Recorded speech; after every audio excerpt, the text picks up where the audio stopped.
안녕하세요. 저는 60 후반을 달리고 있는 여자입니다.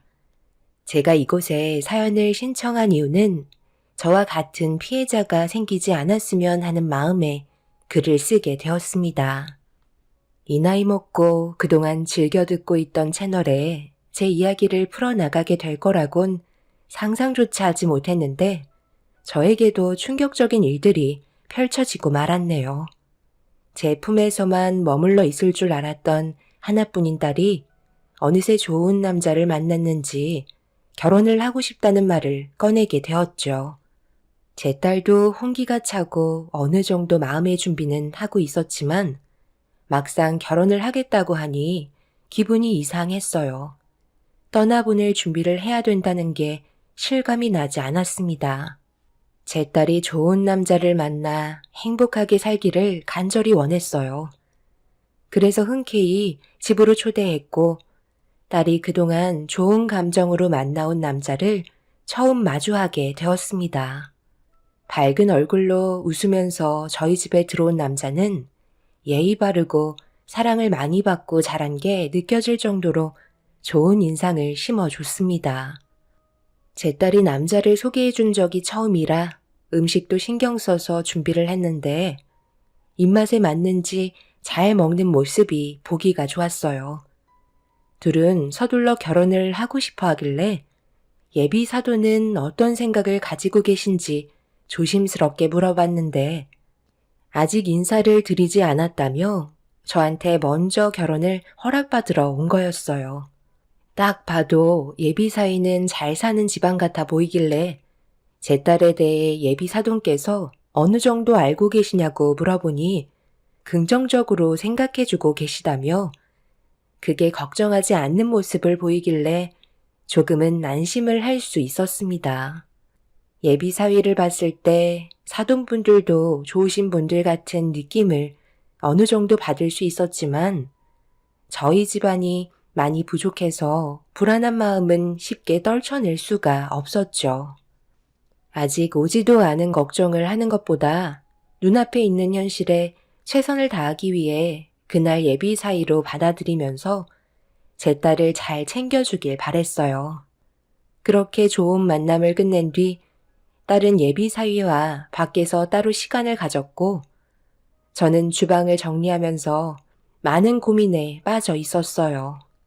꽤 오래전 집안의 가장이었던 남편이 교통사고로 세상을 떠난 적이 있었는데 그때부터 제가 먹고 살기 위해 사회로 뛰어들었고 딸과 함께 여러 집을 돌면서 가정부 생활을 했었어요. 다행히도 대부분 좋으신 분들을 많이 만나서 저희 가족에게 도움을 주셨었죠. 그렇게 남의 집에서 식모살이하며 제 딸 학교 졸업까지 전부 마치고 그동안 쌓여있던 빚까지 전부 청산을 할 수 있었습니다. 그리고 둘이 살 수 있는 작은 집 하나 구해 어느 정도 안정적인 생활을 유지할 수 있었죠.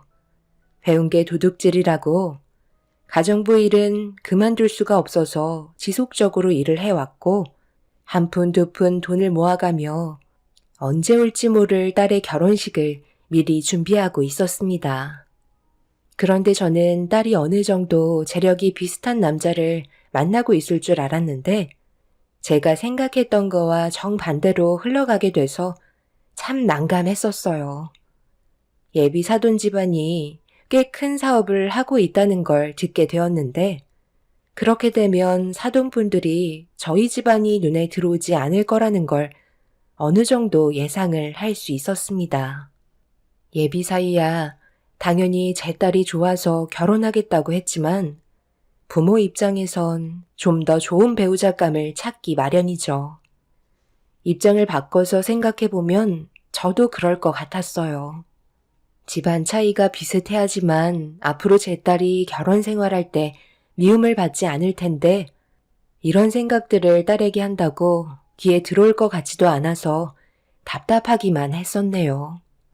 그렇게 며칠의 시간이 흐르는 동안 별일 없이 조용했었는데 제 딸이 사돈댁에서 인사를 드리고 온 날 얼굴 표정이 좋지가 않았어요. 그런데 예비 사위도 따라왔길래 무슨 일이 있었는지 물어보니 역시나 제가 생각했던 것처럼 예비 사돈이 결혼을 반대한 것 같았습니다. 어머님, 죄송합니다.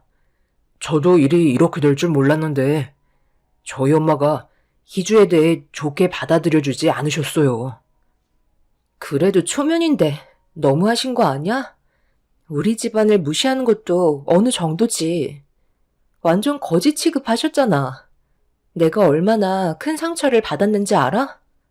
아버님은 그래도 나를 마음에 들어 하셨는데 어머님이 그렇게까지 나오실 줄 정말 상상도 못했다고. 그래서 결혼을 반대하신 거야? 뭐라고 했길래 흥분을 가라앉히지 못하는 건데 자네가 내가 알아들을 수 있게 설명을 해줄 수 있겠나? 우리 집안이 보다시피 가진 게 많이 없어서 좋은 시선으로 봐주지 않을 것 같았는데 재산 문제 때문이지? 그 문제 때문에 저희 엄마와 제가 한바탕 하고 나오는 길이에요. 아버지는 돈보다 사람 인성이 중요한 거라고 희주를 며느리로 받아들여주고 싶어 하셨는데 엄마가 너무 강하게 반대를 하셔서 지금 조율이 되지 않고 있어요. 이런 모습 보여드리고 싶지 않았는데 제가 생각했던 거와 다르게 흘러가서 저도 지금 많이 당황스럽네요. 시어머니가 뭐라고 하셨는지 알아?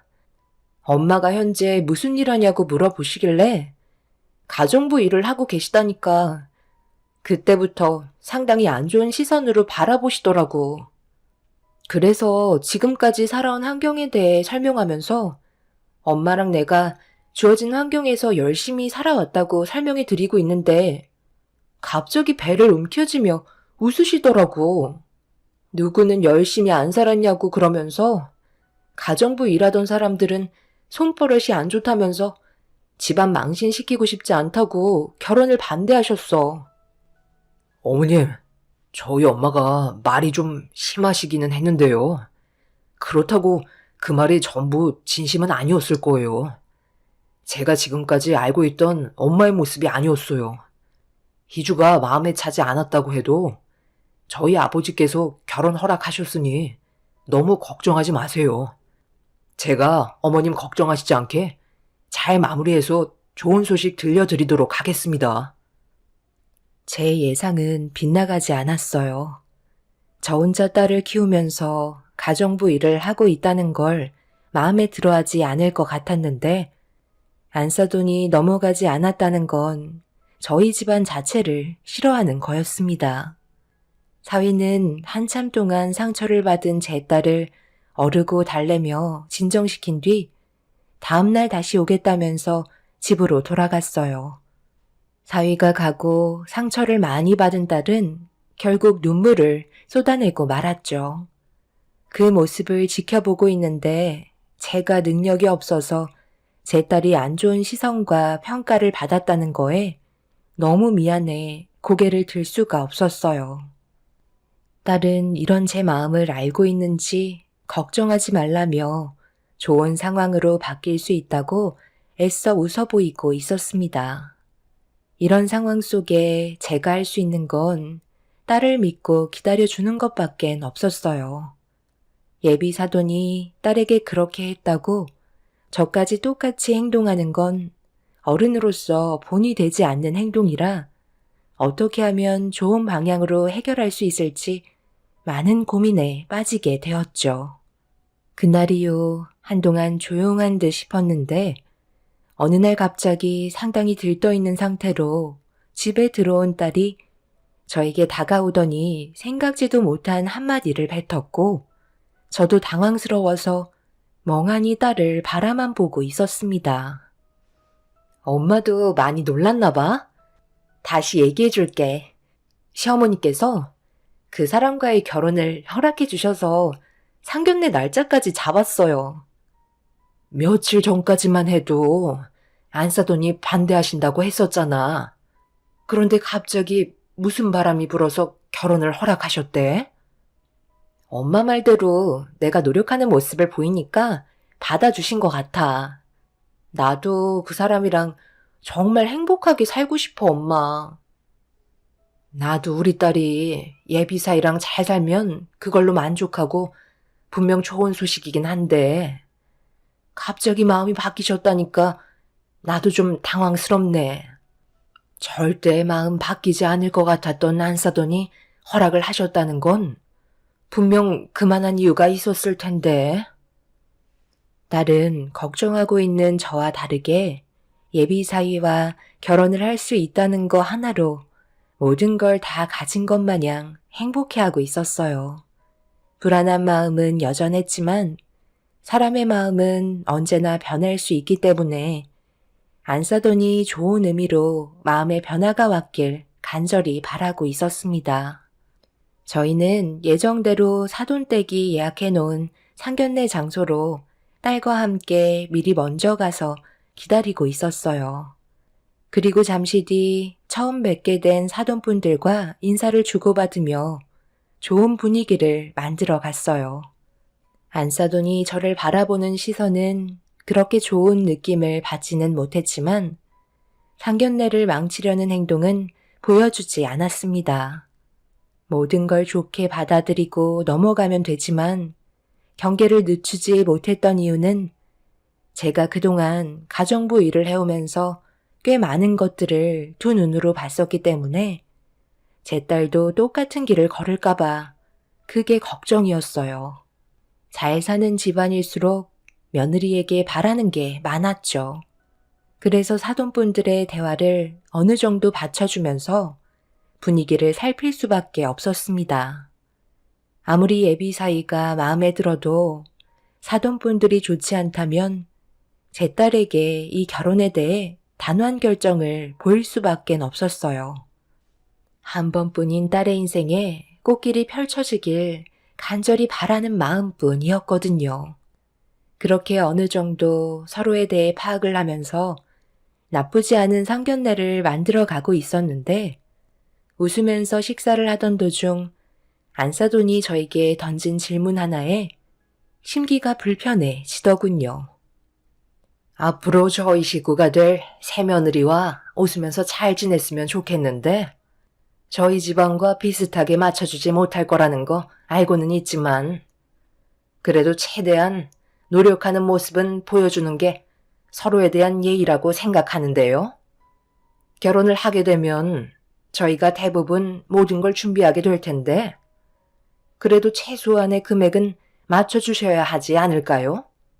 수준 차이를 인정해서 제가 최대한 배려해 드리는 거예요. 예단을 얼마나 준비해 주실 수 있으신가요? 요즘 그런 말 있잖아요. 영끌이라고. 영혼까지 끌어모으셔서 저희한테 해줄 수 있는 최대치의 예단비를 준비해 주셨으면 좋겠어요. 제가 이렇게까지 하는 이유 말 안 해도 아시죠? 며느리가 저희 집안과 결혼을 하게 되면 로또에 당첨되는 거나 마찬가지인데 정말 어렵게 찾아온 이 기회를 최대한 붙잡아야 하지 않겠어요? 제가 사부인 입장이었으면 전 재산을 털어서라도 모자라면 빚이라도 내서 예단비 준비했을 겁니다. 둘이 결혼하기로 받아주게 된 만큼 저에게 실망하지 않게끔 예단비 준비해 주셨으면 좋겠네요. 저희 집안이 평생 손해보는 장사인데 아들이 너무 원하니까 상처 주고 싶지 않아서 받아주기로 결정한 거예요. 무슨 뜻인지 아시죠? 제가 이만큼 양보했으니 사부인께서도 저희가 받아들일 수 있을 만큼은 준비해 주셔야겠지요? 제 말에 기분이 나쁘셨나요? 기분이 나쁘기보다 제가 얼마를 준비한들 사돈의 배를 채워줄 수 있을까요? 제가 준비할 수 있는 선에서 최대한 준비해 보도록 하겠습니다. 제 딸을 받아주신다고 하셨으니 진심으로 대해 주셨으면 좋겠어요. 저는 그거 하나 바랄 뿐입니다. 사돈은 예단비의 기준을 정하지 않고 최대한으로 제가 준비해 줄 수 있는 금액이 얼마인지 확인을 해보고 싶어 했어요. 머릿속으로 떠오르는 금액이 많은 건 아니었지만 딸의 결혼을 위해 그동안 차곡차곡 모아두었던 저축통장 하나밖엔 없었습니다. 저희 집안이 할 수 있는 능력껏 준비하면 될 거라 생각했었어요. 사돈댁 집안이야 워낙 잘 살기 때문에 돈에 대한 기준을 크게 정하지 않았어요. 저희 집안에 대한 배려라며 부담을 주고 싶지 않다고 말했지만 저는 오히려 그런 부분들이 사부인에게 실망을 하고 말았어요. 자기 집안은 이 정도의 재력이 있는데 며느리로 들어오는 걸 감사하게 생각하라는 말이 저희를 막대하는 느낌을 지울 수가 없었어요. 분명 제 딸이 결혼을 한다 해도 사돈의 시집살이를 감당하지 못해 결국 이혼을 할 수밖에 없는 현실이 두 눈으로 뻔히 보였습니다. 그래서 결혼은 없던 일로 하고 싶었지만 제 딸과 예비 사이가 서로를 챙기고 결혼을 한다는 희망 하나로 행복해하는 모습을 보니 아무 말도 할 수가 없겠더라고요. 그렇게 정신없고 많은 생각을 하게 된 상견례를 마무리한 뒤에 집으로 돌아와서 딸과 진지하게 대화를 주고받았어요. 여전히 예비 사위와 결혼에 대해 긍정적인 모습을 보여주고 있었고 결혼식이 하루빨리 오길 기다리는 딸은 크게 걱정이 없어 보였어요. 이 결혼 꼭 해야 되겠니?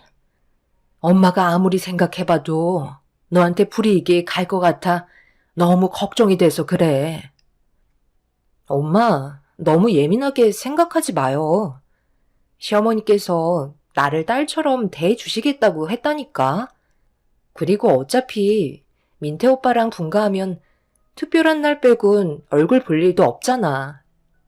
엄마가 불안해하는 거 내가 모르는 거 아닌데 나도 그 사람 믿고 결혼 결심한 거예요. 오빠랑 나랑 둘만 좋으면 되는 거고 내가 결혼 생활하는데 힘들어하면 오빠는 얼굴 안 볼 생각까지 하고 있는걸? 그런 행동들이 오히려 역효과가 날 수 있는 거야. 둘이 좋아서 하는 결혼이지만 주변의 영향도 무시 못하는 거라고.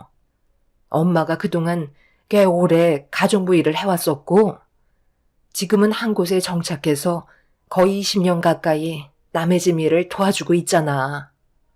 내가 이런 경우 수도 없이 봐왔는데 결국 그 끝은 좋은 결말이 아니었어. 대부분 이혼하고 정신적인 고통만 남아있을 뿐이야. 엄마 말 들어서 나쁠 거 없잖아. 민태랑 헤어지는 건 잠깐 힘들 수 있어. 하지만 결혼은 인생이 달린 문제야. 엄마는 네가 행복했으면 한다. 둘 다 콩깍지가 씌어서 내 말이 귀에 안 들어가겠지만 신중할 필요가 있다는 거야. 딸은 제 말을 흘리지 않고 진지하게 귀담아 듣고 있었어요. 지금까지 단 한 번도 내 말을 거르지 않았기 때문에 이번에도 제 의견을 따라주길 바랐었습니다. 딸은 생각 좀 해보겠다며 시간을 달라고 하길래 침착하게 기다려 주었습니다.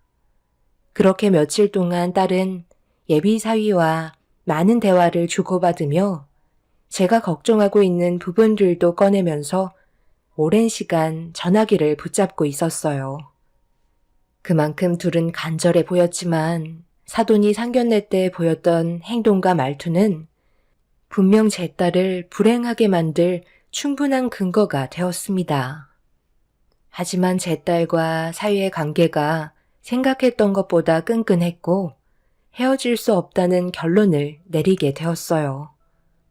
어쩔 수 없이 둘의 결정을 존중해 주었고 제가 가진 재산으로 딸의 결혼식을 준비하는데 모르는 번호로 전화가 왔어요. 아무 생각 없이 받았는데 사부인의 전화였고 저와 단둘이 만나자는 말을 꺼냈습니다. 내가 왜 보자고 하는지 대충 얘기 드렸죠? 며칠 시간 드렸는데 그동안 자금 준비는 전부 끝내셨나요? 아들 가지고 장사하시냐 하실 텐데 저희가 무조건 손해보면서 장가 보낼 수는 없잖아요. 준비하신 자금 좀 확인해 봅시다. 지금까지 제 딸이 결혼할 때 주려고 만든 자금입니다. 생활비 빼고 전부 다 저금했고, 보시면 통장에 1억 찍혀 있습니다. 아니, 잠깐만요. 방금 뭐라고 하셨어요? 1억이요? 통장 줘보세요. 사돈, 그렇게 안 받는데? 설마 지금 이 돈 가지고 제 아들과 결혼시키겠다는 건 아니죠? 어떻게 여태까지 살면서 모은 돈이 1억밖에 안 된다는 거예요? 이 정도 예단비로 누구 코에 붙이겠어요? 저희 집안을 무시하는 것도 아니고 정말 좋게 받으리려 했는데 이 사람들이 아주 날로 먹으려 드네. 그렇잖아도 이 문제로 제가 이 결혼은 힘들 것 같다고 진지하게 대화를 했었습니다. 그래서 둘이 진지하게 대화를 했었는데 결과적으로 결혼을 하겠다고 결정을 내렸어요. 사돈이 말씀하신 것처럼 저도 결혼을 반대했었습니다. 며느리로 들이시면 앞으로 내 딸이 이런 문제로 사돈에게 괴롭힘을 당하게 될 텐데 누가 결혼 허락을 해주겠어요? 사돈 말처럼 서로 비슷한 집안에서 만나는 게 훨씬 좋겠죠. 저도 그런 걸 바라고 있었지만 둘이 좋다는데 제가 어떻게 뜯어 말리나요? 내가 저번에 뭐라고 했죠? 모든 걸 다 끌어서 예단비를 채우라고 했을 텐데 고작 1억은 너무했잖아요. 그래도 최소 3억은 주셔야죠. 안 그래요? 며느리가 로또 맞은 거나 다름없다고 했는데 아직까지 현실 파악이 안 되시나? 그리고 둘이 좋든 말든 결혼은 내가 결정하는 건데 왜 사돈이 결혼을 반대한다는 말을 꺼내시는 거죠? 이 결혼은 제가 좌지우지 하는 겁니다. 이깟 1억 필요 없고 최소 예단비 3억 마련하지 않으면 결혼 꿈도 꿀 생각하지 마세요. 아시겠어요? 사돈은 제가 보던 앞에서 통장을 갈기갈기 찢더니 제 몸으로 던져버렸고 저에게 온갖 막말을 퍼붓기 시작했어요. 어느 정도 예상은 하고 있었지만 저에게 이런 태도를 보였다는 건 제 딸을 며느리로 받아들이면 더 끔찍한 일을 당할지 모른다는 걱정에 저도 테이블에 놓여있던 물컵을 들어 사돈의 얼굴에 뿌려버리고 말았습니다. 그런데 그 순간 저를 부르는 목소리에 고개를 돌렸고 이 모든 상황을 제 딸과 예비 사이가 모든 걸 지켜보고 있었습니다. 엄마, 지금 뭐 하시는 거예요? 어떻게 어머님 통장을 갈기갈기 찢어서 얼굴 쪽으로 던지실 수가 있어요? 어머님께서 저녁이나 같이 먹자고 하셔서 희주랑 같이 왔는데 두 분이서 저희 결혼에 대해 대화 나누고 계셨던 거예요? 아들, 정말 잘 왔다. 방금 봤지? 저 정신 나간 여편네가 지금 내 얼굴에 물을 뿌렸다고. 내가 이래서 없이 살아온 사람들과 엮이지 말라는 거야. 어디 하나 태도에 품격이 없잖아. 그리고 나한테 뭐라는 줄 아니? 예단비 1억으로 너랑 바꾸잔다. 이게 말이 되니? 아무리 못 살아도 어떻게 이런 찢어지게 가난한 집안에 사위로 들어가겠다는 거야? 이 결혼 절대 허락해 줄 생각 없으니까 당장 집으로 돌아가자. 오늘 이 시간 이후로 둘은 갈라서도록 해. 정말 이렇게까지는 안 봤는데 어떻게 저희 엄마의 통장을 찢으실 수가 있으세요? 그동안 저를 키워주시려고 얼마나 힘들게 살아오셨는데 당신이 뭔데 우리 엄마의 인생을 함부로 판단하고 1억의 가치를 왜 당신이 정하는 건데? 너 지금 나한테 뭐라고 그랬니? 당신? 이제 아주 간이 배 밖으로 나왔구나. 방금 한 행동, 아들과 더 이상 만나지 않겠다는 걸로 알고 있으면 되는 거지? 나야 손해볼 거 없지. 지천에 널린 게 여자인데 능력 좋은 여자 하나 골라잡아 내 아들과 붙여주면 되는 거라고. 두 번 다시 얼굴 마주치지 않았으면 좋겠네요. 아들, 너도 오늘 경험했지? 앞으로 여자 만날 때는 무조건 엄마한테 먼저 얘기하고 만나도록 해라. 이러다 너까지 성격 편한다고. 이제부터 여자 보는 눈 좀 키우도록 하자. 오늘 정말 많은 것들을 경험하게 해주셨네요. 엄마가 이렇게까지 밑바닥일 줄 꿈에도 몰랐어요. 그래도 결혼 허락해 주신다고 하셨을 때 너무 감사했었는데 결국 이런 식으로 행동하시려고 무리한 조건을 내미신 거예요? 아빠가 희주를 인정했는데 왜 엄마가 자꾸 옆에서 모든 걸 관여하시려고 그래요? 제가 이렇게까지 스트레스 받는데 희주는 오죽하겠어요? 엄마가 이런 식으로 나오면 제가 이 사람을 우리 집 식구로 못 받아줄 것 같아요. 오늘 이 시간 이후로 엄마 얼굴 보고 싶지 않으니까 두 번 다시 저 찾을 생각하지 마세요. 차라리 인연 끊고 살겠습니다. 너 지금 결혼 안 시켜줬다고 엄마한테 떼쓰는 거야? 저딴 거지 집안이 뭐가 좋다고 이렇게까지 하는 건데 남의 집 식모살이 하면서 살아왔던 집안이라고. 혹시 아니? 이러기 남의 집에 돌아다니면서 금품 훔쳐서 만든 걸 수도 있다고. 사돈은 해선 안 될 말을 입 밖으로 꺼내고 말았어요. 저는 그 말을 듣는 순간 화가 머리끝까지 차올라 사돈 쪽에 있던 물컵을 들어 또다시 얼굴에 물을 뿌려 버렸고 제 딸도 예비 사이에게 더 이상은 힘들 것 같다면서 서 있기조차 힘들어하는 저를 부추기며 건물 밖으로 빠져나왔네요. 사돈은 저를 가만두지 않겠다며 자기를 잘못 건드렸다고 이성을 잃은 상태로 난리를 치고 있었습니다. 결국 제 딸과 예비 사위는 파혼을 하게 되었고 그날 이후 더는 인연을 만들지 않았습니다.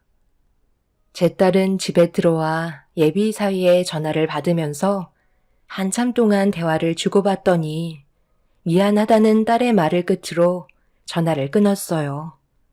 몇 번이나 저희 집에 찾아온 예비 사위는 제 딸의 얼굴을 보고 싶어 했지만 만나주지 않았습니다. 그렇게 시간이 흘러 제 딸도 어느 정도 현실을 받아들이고 마음을 진정시키며 정상적인 생활을 하고 있었어요. 저도 어느 정도 여러 가지 고민들 때문에 상담을 받으려고 어느 건물 꼭대기에 있는 최상부층에서 사람을 만나기 위해 기다리면서 대기 의자에 앉아 고개를 떨군 채 많은 생각에 빠져 있었는데 갑자기 누군가 제 머리채를 잡아 흔들기 시작했어요. 너 잘 만났다. 여기가 어디라고 오는 거야? 당신 집안 때문에 우리 집안이 지금 어떤 상황이 됐는 줄 알아? 그리고 여기가 당신 같은 하바리가 올 곳이 아닌데 왜 여기에 있는 거야? 꼴을 보니 건물 청소하려고 온 거야? 내 말 한마디면 여기에서 당장 내쫓기게 만들 수 있어. 내 아들이랑 따로 연락하고 있지? 착했던 내 아들이 성격이 변해서는 나한테 얼마나 많은 상처를 줬는지 알아? 당장 이 건물에서 나가. 그리고 두 번 다시 나타나지 마. 그땐 머리채 잡는 걸로 끝나지 않을 거야. 내가 여기 볼 일이 있으니까 온 건데 왜 그쪽이 참견이야? 이거 안 나? 나는 뭐 성격이 없어서 가만히 있는 줄 알아? 지금 내 사무실 앞에서 못들 하시는 겁니까? 당장 그 손 놓지 못해요? 강 집사님, 괜찮으세요? 제가 집에서 보자고 했잖아요. 저는 괜찮아요. 워낙 바쁘셔서 시간이 안 되실 것 같아 제가 직접 찾아왔어요. 저번에도 말씀드렸지만 저도 이제 나이가 있다 보니 많이 힘든 건 사실이에요. 그리고 회장님 댁에 젊은 직원들도 많잖아요. 제가 이제 나올 때가 된 것 같아요. 좀 쉬고 싶기도 하고요. 20년간 회장님 밑에서 도움도 많이 받고 빚도 청산할 수 있게 도와주셨잖아요. 덕분에 제 딸과 잘 살고 있고요. 마음 같아선 회장님 댁에서 사모님과 일손 도와가며 함께하고 싶지만 몸이 더는 따라주지 않는 것 같아요. 저희와 함께한 세월이 1, 2년도 아니고 20년입니다. 그런 가족이나 다름없다고요. 집사람도 강 집사님 나가시는 거 원치 않으세요. 저희 집에 방도 많은데 억지로 나가셔서 살고 계신 거잖아요. 희주랑 다시 들어와서 지내도 아무도 뭐라 할 사람 없어요. 저희 집사람 말동무나 해주시면서 옆에만 있어 주세요. 이대로 그냥 가시면 저희가 힘들다고요. 회장님, 지금 이게 다 무슨 말씀이에요? 저 거지가 회장님 가정부로 일을 해왔다는 말이에요? 지금 말이 너무 심하신 거 아니에요? 방금 뭐라고 하셨어요? 거지요? 제 가족한테 그런 막말을 하신 분과 더 이상 얘기하고 싶지 않으니까 당장 내 건물에서 나가세요. 그리고 제가 방금 두 눈으로 본 행동에 대해서는 법적으로 잘못을 물을 겁니다. 아시겠어요? 이렇게까지 질 떨어지는 사람일 줄 몰랐는데 정말 실망이네요. 박 사장님께 이번 추가 연장 계획은 없던 일로 하겠다고 전달해 주시면 될 것 같네요. 이유는 물어보시면 알아서 제일 상황을 잘 알고 계신 분이 설명해 주시면 될 것 같네요. 강 집사님, 일단 저와 사무실에 들어가서 다시 좀 대화를 나누도록 하시죠. 사돈은 저와 회장님의 관계에 대해서 많은 충격을 받은 듯 입을 다물지 못하고 있었어요.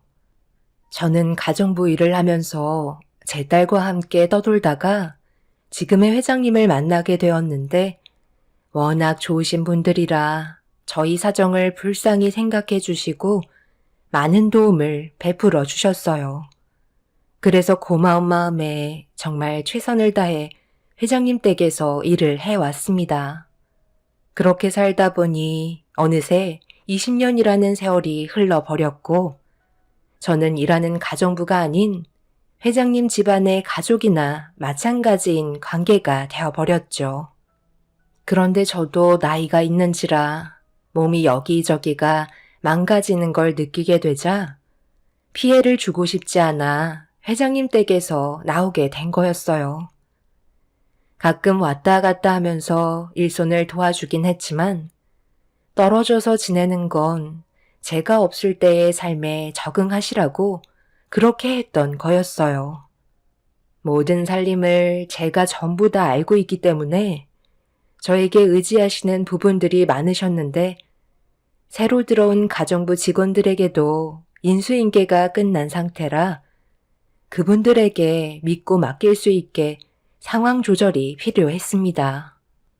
회장님과 사모님은 반대를 하셨지만 아무리 가족이라고 얘기하셔도 몸이 말을 듣지 않고 병이 생기기 시작하면 피를 나눈 사이가 아니기 때문에 분명 짐스럽게 느껴질 수 있을 것 같아 제 딸과 나오게 된 거였네요. 이런 사실을 전혀 모르고 있던 사돈은 저와 회장님의 관계에 상당한 충격을 받았는지 입을 다물지 못했고 현실을 부정하고 있었습니다. 사돈은 회장님과 일적으로 계약이 있어서 찾아온 것 같았는데 저에게 했던 행동 때문에 돌이킬 수 없는 결과를 가져오고 말았어요. 사돈은 추가 연장 계약을 하지 못하면 집안이 무너질 수도 있다며 사정사정했지만 이미 회장님은 사돈의 행동으로 마음이 떠난 상태였습니다. 결국 그날 이후 사돈은 저희 집에까지 찾아와 무릎을 꿇으면서 회장님과 한 번만 면담할 수 있는 기회를 가질 수 있게 해달라며 손이 발휘되도록 저에게 빌고 있었네요. 이미 저희 가족이 받은 상처들은 뼛속 깊숙이 남아있는 상태였기 때문에 사돈의 부탁을 들어줄 수가 없었습니다. 사돈은 자기 아들도 어디로 갔는지 연락도 받지 않고 계약까지 성사시키지 못하면 집에서도 쫓겨나게 생겼다면서 한 번만 살려달라고 땅을 치며 오열을 하고 있었네요. 사람 사는 인생 빈부격차가 심하다 하지만 그렇다고 그 사람의 모든 걸 짓밟는 행동은 분명 잘못됐다고 생각해요. 앞으로 자기가 저지른 행동에 대해선 대가를 치렀으면 좋겠네요.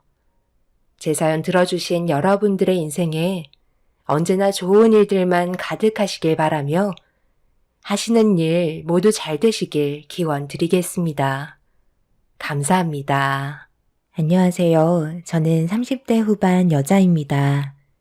이번에 저는 아주 좋은 경험을 했는데요. 그동안 무시하고 제 말은 전혀 들으려 하지 않았던 한 사람이 땅을 치며 후회하더니 결국 저에게 손을 벌리는 상황을 제 눈앞에서 보게 되었네요. 사건의 시작은 30 초반에 남편과 결혼을 하고 2년쯤 지났을 때 안 좋은 일이 터지고 말았습니다. 그 전까지는 가족 간의 문제점들은 없었고 평범할 정도였는데 그날도 어김없이 시부모님의 부름으로 가족 모두가 모여 즐겁게 대화를 나누면서 외식을 하고 있었습니다.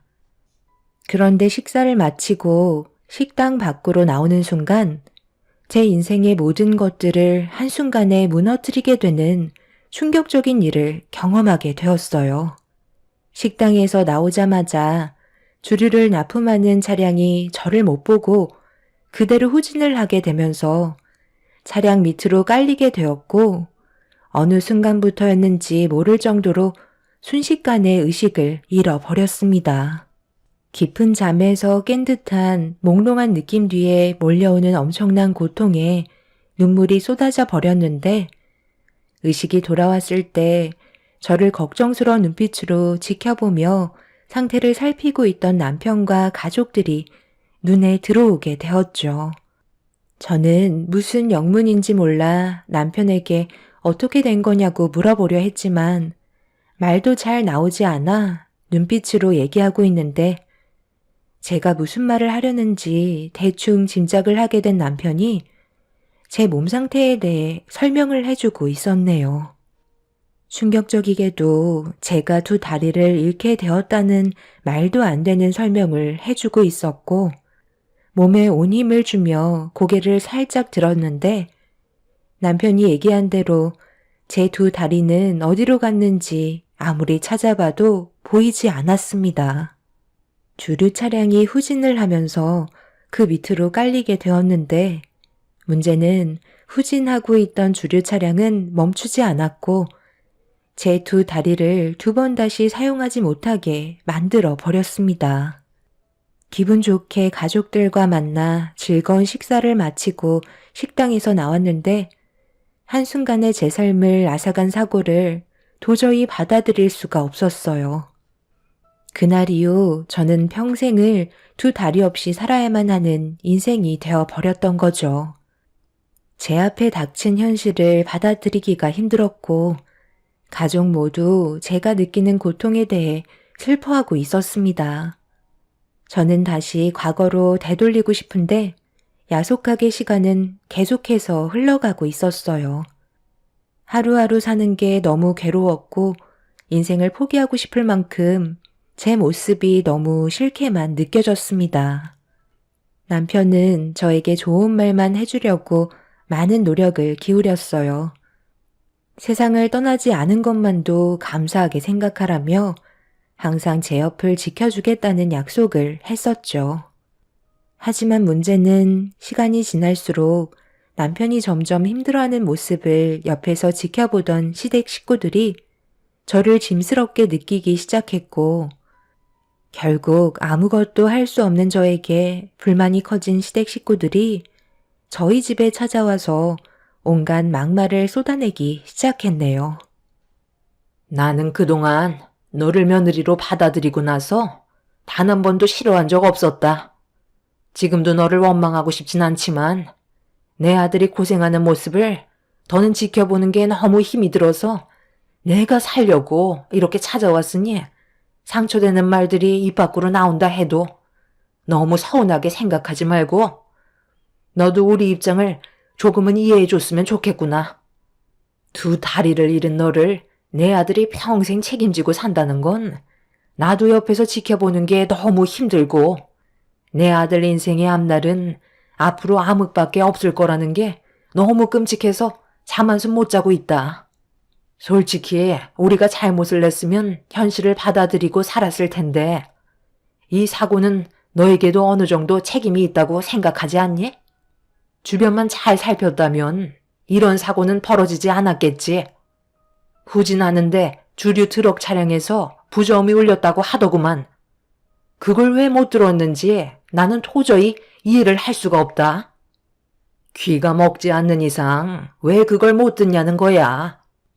어찌됐든 사고는 벌어졌고 앞으로 내 아들은 평생 너 옆에서 희망 없이 살아야 한다는 게 너무 안타까울 뿐이다. 그래서 둘의 관계를 여기에서 이만 정리해 줬으면 좋겠는데 그렇게 해줄 수 있지? 내 아들을 정말 진심으로 사랑을 한다면 놓아줄 수도 있어야 하는 거야. 사돈께서는 며느리 네가 딸이니까 책임질 수 있겠지만 내 아들은 다르잖아? 다시 시작할 수 있는 기회를 줬으면 좋겠구나.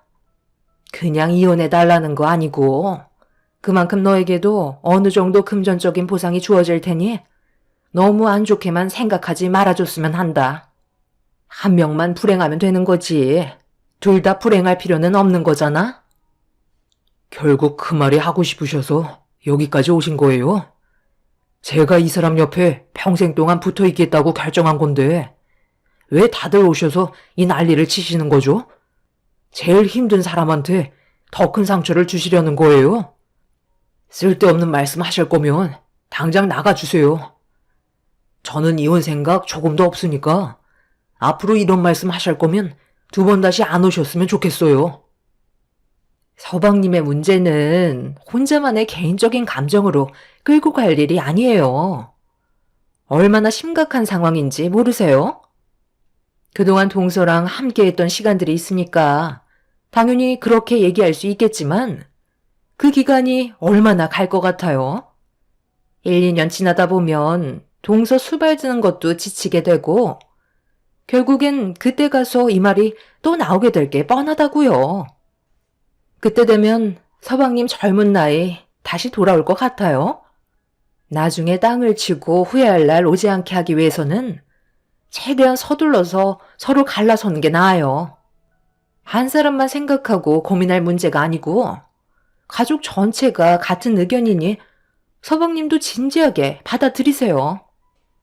시댁 식구들은 저와 남편을 이혼시키기 위해서 점점 더 안 좋은 상황을 만들어가면서 언성을 높였습니다.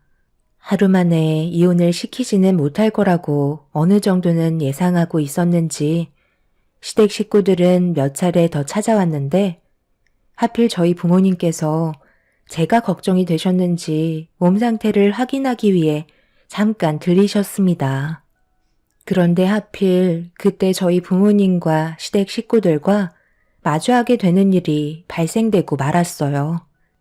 처음에는 조용히 서로 조심스럽게 대화를 주고받았지만 결국 의견 충돌이 지속적으로 반복이 되면서 안 좋은 목소리가 터져 나오기 시작했고 시모는 저희 부모님이 상처받을 만큼 거침없는 말을 뱉으셨어요. 정말 뻔뻔하시네요.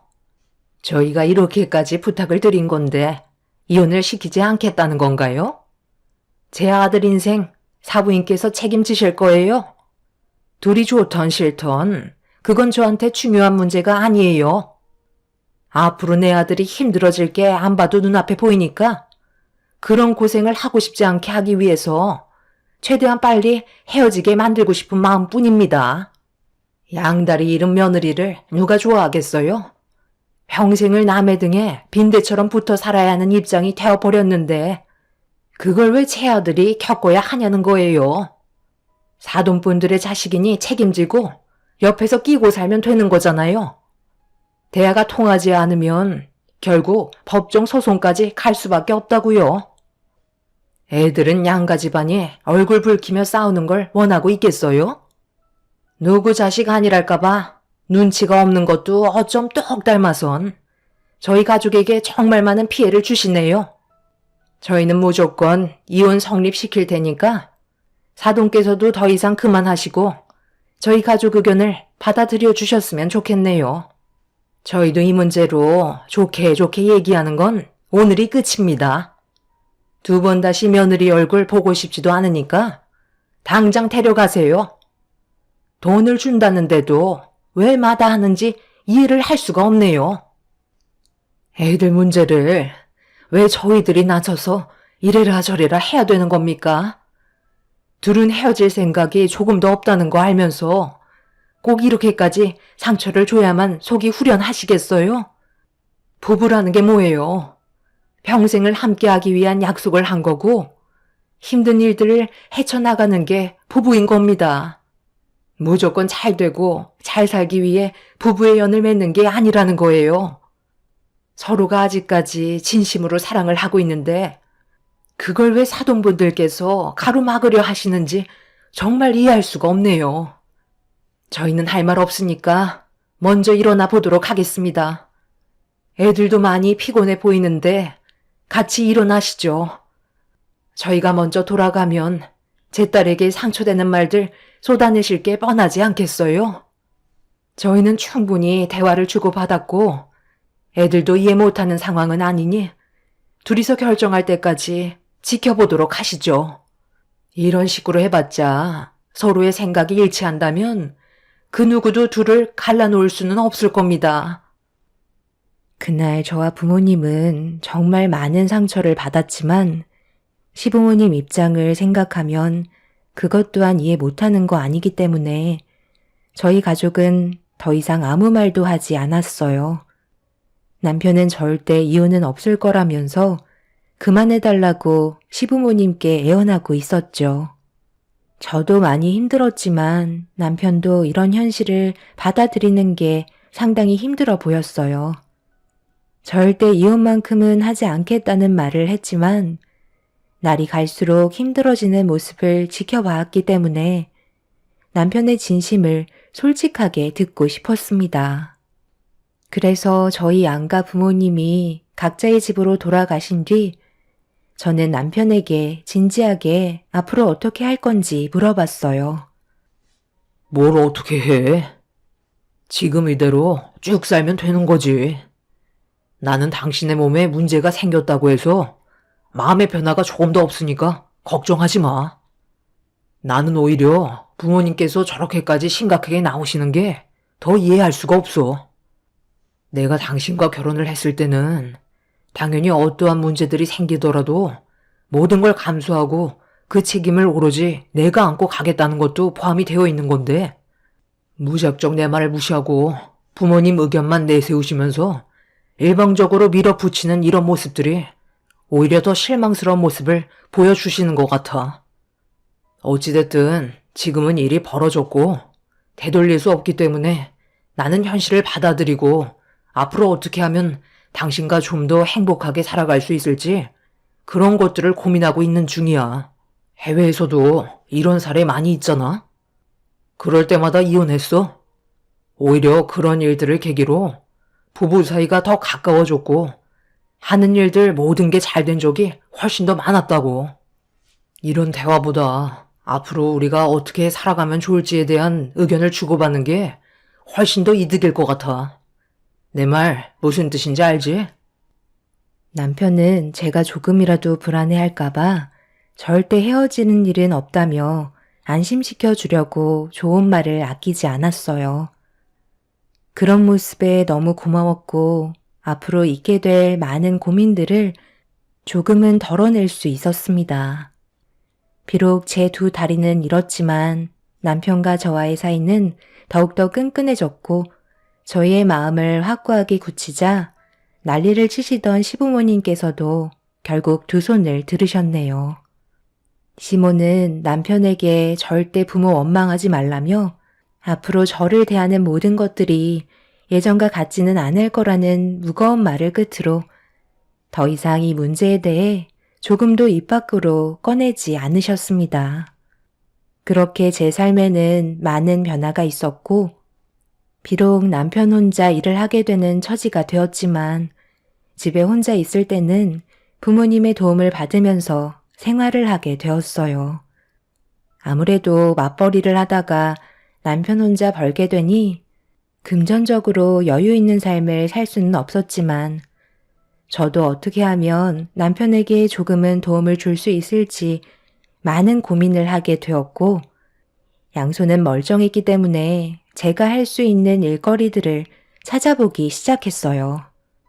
그렇게 찾아보던 도중 손부업이라는 여러 가지 일거리들을 접하게 되면서 저에게 맞는 일을 시험 삼아 경험해 보게 되었습니다. 비록 큰 돈은 아니었지만 그래도 제가 현실을 받아들이고 현재의 삶에 노력하려는 모습을 남편도 긍정적으로 봐주면서 또 다른 활력소를 찾은 것 같아 즐겁게 손부업 일을 할 수가 있었습니다. 오랜 시간 동안 최대한 부업 일거리를 많이 처리하면 좋겠지만 제가 두 다리를 잃게 되면서 다른 곳에도 여러 가지 후유 장애가 생겼기 때문에 오래 앉아 있을 수는 없었어요. 그래서 제 몸에 무리가 가지 않는 선에서 조금씩 일을 해왔었죠. 그런 생활을 반복적으로 하다 보니 어느 정도 노하우도 생겼고 저도 집안에 조금이나마 도움을 줄 수 있어서 그런지 자존감도 떨어지지 않았네요. 그렇게 살아가고 있는데 어느 날 형님의 딸이 며칠 뒤 중학교를 졸업한다는 소식을 접하게 되면서 저도 조카에게 해줄 수 있는 특별한 선물을 찾아보기 시작했어요. 하지만 제가 직접 사서 주는 것보다 이제 고등학생이고 자신이 원하는 걸 사는 게 좋을 것 같아 한 달 꼬박 힘들게 일해서 모은 50만 원을 들고 조카의 졸업식에 남편의 도움을 받아 찾아가게 되었어요. 그런데 조카의 졸업식이 끝나고 모두가 음식점에 모여 좋은 분위기가 형성이 되어 있었는데 제가 조카에게 졸업 선물로 봉투 하나를 건네는 순간 형님의 한마디로 인해 예상하지 못한 일이 발생이 될 거라곤 전혀 상상하지 못했습니다. 뭐야? 졸업 선물로 용돈을 준 거야? 잠깐 이리 줘봐. 얼마인지 엄마가 확인 좀 해보게. 생각보다 그렇게 많이 준 건 아니네. 내 딸 하루 간식비도 안 나오겠다. 이거 가지고 뭘 살 수 있겠어? 요즘 애들 하나씩은 다 가지고 다니는 탭 같은 것도 거의 100만 원 돈 하는데 이 정도는 줘야 하는 거 아니야? 꼴랑 50만 원 주고 이것 가지고 고등학교 올라가는 애한테 뭘 하라는 건지 이해할 수가 없네. 그냥 간식거리나 사서 먹어야지 어쩌겠니? 이런 건 받아도 기분이 별로지 않나? 형수, 무슨 말을 그렇게 하세요? 이 사람이 얼마나 힘들게 일해서 벌은 돈인 줄 알면 그런 말 안 나올걸요? 형수 집안이야 그래도 부족함 없이 생활을 하시니까 50만 원이 적게 느껴지실지 모르겠지만 이 사람은 그래도 졸업하는 조카한테 용돈 좀 주겠다고 손부업 힘들게 한 달 꼬박 일해서 50만 원 버는 건데 꼭 말을 그렇게 하셔야 되겠어요? 사람 마음이라는 게 있는 건데 정말 너무 하시네요. 좋은 말 한마디 해주는 게 그렇게 어려우세요? 그리고 조카한테 준 선물인데 왜 형수 가방으로 들어가는 거죠? 다시 조카한테 돌려주세요. 저는 이 기분으로 한 공간에서 같이 식사할 수가 없을 것 같네요. 이제 그만 집으로 돌아가자. 제 말에 많이 서운하셨나 보네. 그런데 저도 기분이 좋은 건 아니거든요. 저희가 졸업식에 초대하지도 않았는데 와가지고 많은 사람들의 이목을 집중시켜서 제가 고개를 들고 다닐 수 없을 만큼 얼마나 창피했는지 알아요? 졸업식에 온 사람들이 전부 다 동서 다리만 쳐다보고 있잖아요. 무슨 동물 구경하는 것도 아니고 주변 사람 전부 다 모여서는 관심 집중만 들어서 저희 가족을 엄청 안타까운 시선으로 바라보고 있는데 제가 왜 그런 걸 느껴야 되는 거죠? 사이가 별로 좋지 않은 거 뻔히 알면 그냥 안 오면 되는 걸 굳이 와선 괜히 피해나 주고 꼴랑 50만 원 줬으면서 그걸 알아달라고 손부업했다는 말을 꼭 제 딸 앞에서 얘기해야 되겠어요? 그럼 이 돈을 마음 편히 사용할 수 있겠냐고요. 그만들 좀 해라. 그래도 오늘 정말 오래간만에 모였는데 굳이 얼굴 붉혀야 되겠니?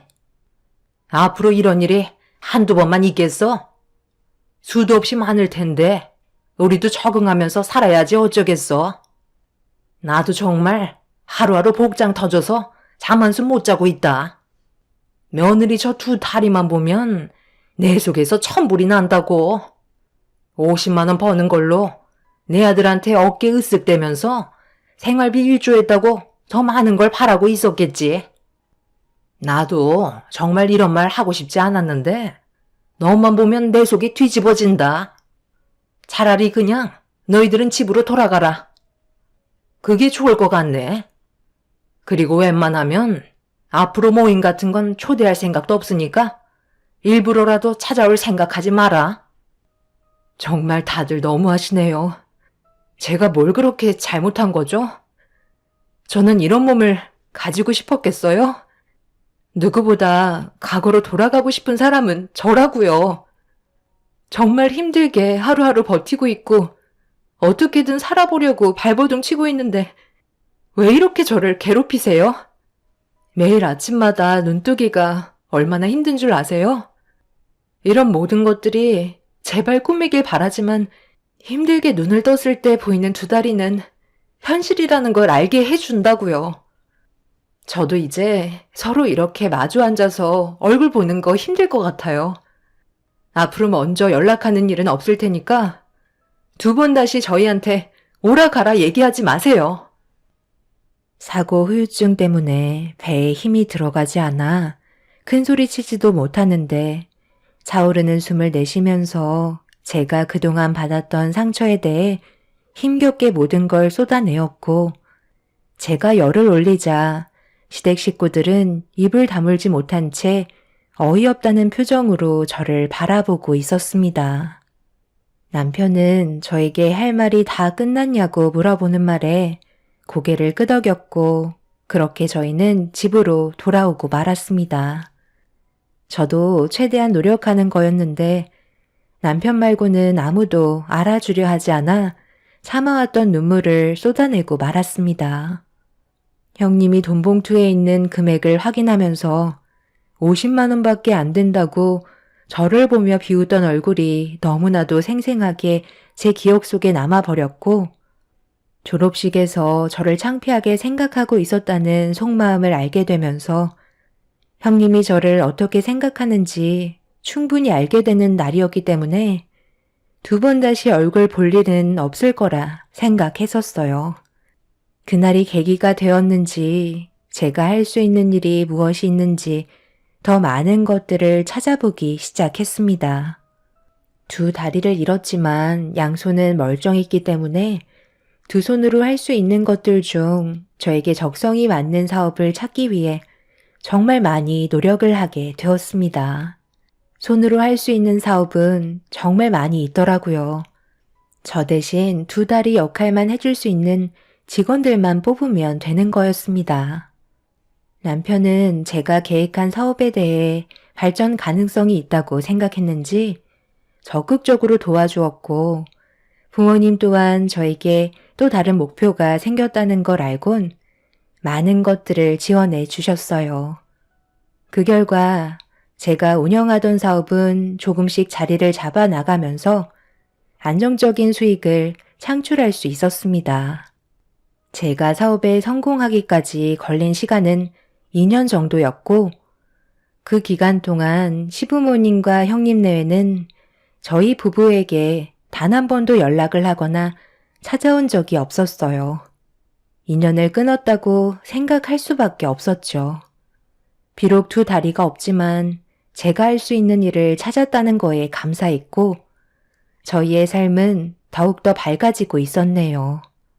그렇게 남편과 함께 행복하게 살아가던 어느 날 또 다른 사업을 시작하기 위해 변리사를 찾아갔는데 상담을 받고 건물에서 나오던 도중에 저희 앞에 시부모님과 형님 내외를 마주하게 되었고 저와 남편을 본 시댁 식구들은 한층 밝아진 저희 부부의 얼굴을 보면서 이리저리 살피고 있었습니다. 서로 얼굴만 바라볼 뿐 침묵을 유지하고 있는데 변리사님이 건물에서 나오더니 제 직위를 불렀고 변리사의 말을 들은 시댁 식구들은 깜짝 놀라더니 갑자기 폭풍 질문을 하기 시작했어요. 어머님, 방금 저분이 동서한테 대표님이라고 하지 않았어요? 그동안 안 보는 사이에 뭔 짓을 했길래 동서가 대표님인 거야? 그러게, 나도 똑똑히 들었는데. 얘, 너희들 무슨 사업이라도 하는 거니? 왜 며느리가 대표가 되어 있는 거야? 그걸 왜 저희가 알려줘야 하는 거죠? 이 건물에 들어가시려는 걸 보면 외식하러 오신 것 같은데 그냥 갈 길 가시면 될 것 같은데요. 어차피 저희는 인연을 끊은 사이 아닌가요? 여기에서 대화할 정도로 저희가 한가하지 않아서요. 변리사님, 일단 상표 등록 문제는 그럼 저희 사무실에 오셔서 다시 대화를 이어나가시는 게 좋을 것 같습니다. 상표 등록? 서봉님, 또 다른 사업을 진행하려는 거예요? 상표 등록을 한다는 건 특허를 낸다는 거잖아요. 동선에 돈 좀 벌었나 봐. 네, 저희가 이번에 사업이 잘 돼서 수익이 잘 나오고 있는 편이에요. 손부업해서 힘들게 50만 원 벌었던 그때와는 비교도 할 수 없을 정도죠. 갑자기 돈을 벌기 시작한다니까 관심이 생기기 시작하셨나 봐요. 그런데 이거 어쩌죠? 저희는 아무것도 알려드릴 수 없는데요. 형님이 그때 저를 얼마나 무시하셨어요? 제가 그날을 조금도 잊지 않았거든요. 우리가 오죽 속상했으면 그랬겠어. 동서가 힘들게 손부업해서 벌은 돈이 50만 원밖에 안 된다는 게 안타까워서 그런 거지. 동서네 저녁 안 먹었으면 오래간만에 얼굴 봤는데 함께 대화 좀 나누면 좋을 것 같은데. 시간 좀 내주면 안 될까? 딱 봐도 오늘 일정은 끝났을 것 같은데? 가족이라는 게 뭐야? 서로 힘들 때 도와주기도 하고 받기도 하는 거지. 가족은 원래 그런 거야. 그래, 아무리 인연 끊었다고 해도 한 번 맺은 인연 쉽게 끊어낼 수 있겠니?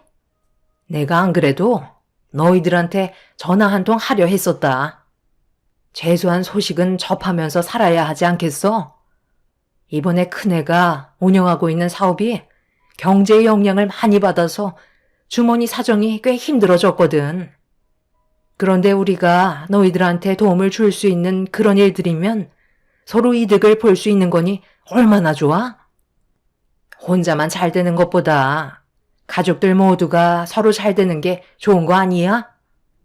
그러지 말고 우리가 이렇게 만난 것도 쉽지 않은데 잠깐만이라도 대화할 시간을 가지는 게 좋을 것 같다.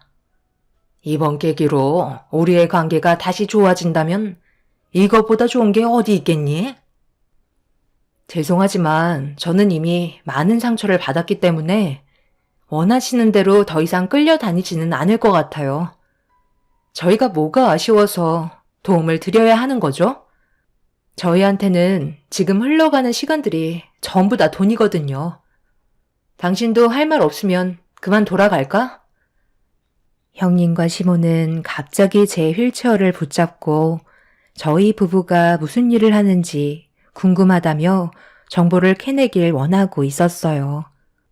하지만 절대 알려주지 않았고 속을 태웠습니다. 형님은 개거품을 물며 저에게 뭐라도 얻어가고 싶어 하려는 속셈을 보였지만 저희 부부는 단호하게 거절을 하면서 뒤돌아 버렸네요. 제가 운영하는 사업은 손부업을 하면서 알게 된 사업인데 미싱 사업입니다. 생활에 필요한 여러 가지 가방을 디자인하고 판매를 하고 있는데 저희가 디자인한 가방들의 제품이 소비자분들의 마음을 설득시켰는지 좋은 반응을 얻게 되었어요. 엄청나게 큰 돈을 버는 건 아니지만 그래도 저희 부부가 먹고 살기에는 충분한 수익을 올리고 있네요. 결국 시댁 식구들은 집에까지 찾아와서 무슨 일을 하고 있는지 물어보며 최대한의 정보를 캐내려 하고 있어요. 당연히 알려줄 수는 있지만 이런 일로 시댁 식구들과 또다시 엮이고 싶지가 않네요. 남편도 차라리 이사를 가는 게 좋을 것 같다고 얘기하고 있을 정도로 시댁 식구들의 말만 나와도 진저리 치고 있는 상태입니다. 앞으로 저희 부부가 하는 사업이 점점 더 확장이 되었으면 좋겠어요. 비록 앉아서 하는 부업에서 찾게 된 사업이지만 지금 현재 너무 만족하고 있고 꽤 많은 제작 의뢰가 들어오고 있는 중이네요. 위기는 기회라고도 하죠. 저 또한 삶에 엄청난 위기가 찾아왔지만 이걸 기회로 삼아 지금 현재 남편과 행복한 삶을 살아가고 있습니다. 반대로 형님네의 사업은 나라 경제에 영향을 많이 받는 사업이라 이번에 상당한 빚을 떠안았다고 하네요. 회복하긴 힘들 것 같다는 말을 시모가 남편에게 흘린 것 같습니다. 저에게 많은 상처를 줬던 가족들이 이번 일을 통해 많은 후회를 했으면 좋겠어요. 여러분들께서도 위기가 찾아오셨다면 그걸 기회로 삼아 앞날에 꽃이 피셨으면 좋겠습니다. 제 사연 들어주신 분들 감사합니다.